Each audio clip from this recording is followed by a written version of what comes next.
apa yang dilakukan sebagai peneliti di Bank Sentral? Tentu kita harus merujuk pada tugas dari Bank Sentral.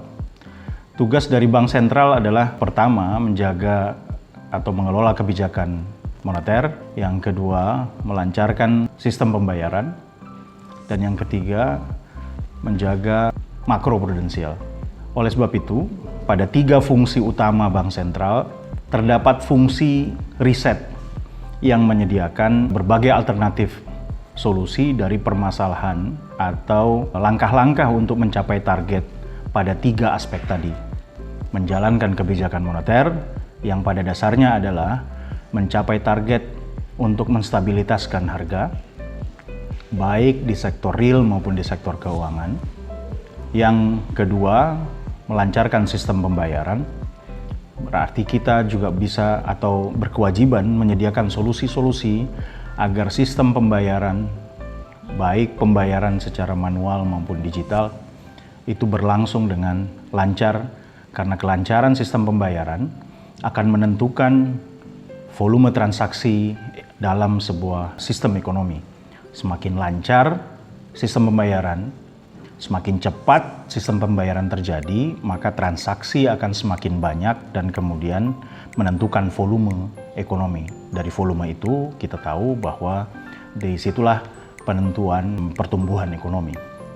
Yang ketiga, menjaga stabilitas makroprudensial agar kita mampu menjaga secara makro kondisi sektor keuangan stabil sehingga semua aktivitas ekonomi itu berjalan dengan lancar.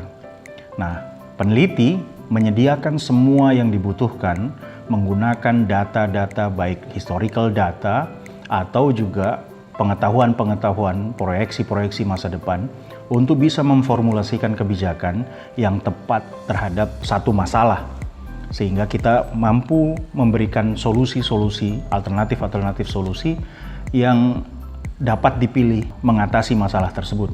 Atau juga penelitian yang sifatnya forward looking, frontier sifatnya, yang mencoba memproyeksi masa depan sehingga akhirnya kita tahu apa yang harus kita lakukan mensikapi perkembangan atau kondisi lingkungan ekonomi, keuangan agar bisa mengantisipasi perkembangan terdepan. Saya ambil contoh ketika perkembangan di sektor ekonomi Indonesia itu berkembang cenderung pada digital ekonomi, maka apa yang harus Bank Sentral lakukan dengan kecenderungan perkembangan tersebut? Bagaimana kebijakan moneternya, bagaimana sistem pembayarannya, karena khusus untuk sistem pembayaran dia sangat berkaitan dengan digital ekonomi, karena uang secara manual boleh jadi sudah tidak lagi begitu dominan, sehingga transaksi-transaksi itu dilakukan secara online, dilakukan secara digital, maka dibutuhkan satu sistem pembayaran yang punya karakteristik yang pas dengan kecenderungan yang ada di perekonomian. Dengan kondisi seperti itu, maka Bank Sentral juga membutuhkan satu set formula kebijakan yang tepat dalam kebijakan moneter. Bagaimana mengatur ketika uang yang beredar tidak lagi dominan berupa uang manual, maka Bank Sentral harus bisa juga ikut mengontrol money supply atau uang beredar di tengah masyarakat dalam bentuk digital.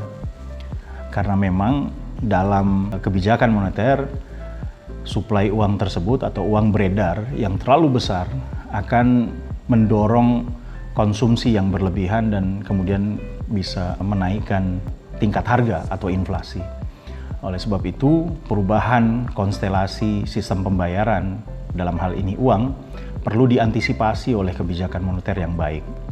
Yang ketiga, perkembangan digital ekonomi harus tidak mempengaruhi secara negatif dari stabilitas ekonomi. Oleh sebab itu, kebijakan yang ada di sektor makroprudensial itu juga harus tepat dilakukan. Jangan sampai ketika ada kemudahan secara digital dalam bertransaksi, transaksi ini yang kemudian juga tidak dapat dikontrol. Misalkan kecenderungan orang yang berhutang melalui sistem keuangan akan berakibat pada kerentanan sistem keuangan karena memang tidak bisa lagi dikontrol preferensi dari masyarakat. Nah, semua itu membutuhkan penilaian, membutuhkan riset agar Bank Sentral tahu kondisi secara akurat ke ekonomi dan keuangan yang ada di Indonesia, dan penelitian harus juga secara akurat memotret apa yang ada, kondisi yang ada, dan kemudian mengidentifikasi masalahnya. Baru setelah itu bisa mengidentifikasi solusi yang tepat. Nah, kami sebagai peneliti merasa bangga ada dalam satu mata rantai pembuatan kebijakan tersebut, menyediakan solusi, menyediakan alternatif solusi dari masalah-masalah yang muncul dalam perekonomian dan keuangan Indonesia, dan juga dapat mampu memprediksi kecenderungan masa depan yang diikuti dengan antisipasi kebijakan yang tepat pula, sehingga baik kondisi yang ada maupun kondisi yang akan datang itu selalu bisa diantisipasi, resikonya bisa dimitigasi, dan akhirnya ekonomi bisa terkelola, dijaga stabilitasnya agar semua pelaku ekonomi dapat merasakan manfaatnya. Terima kasih.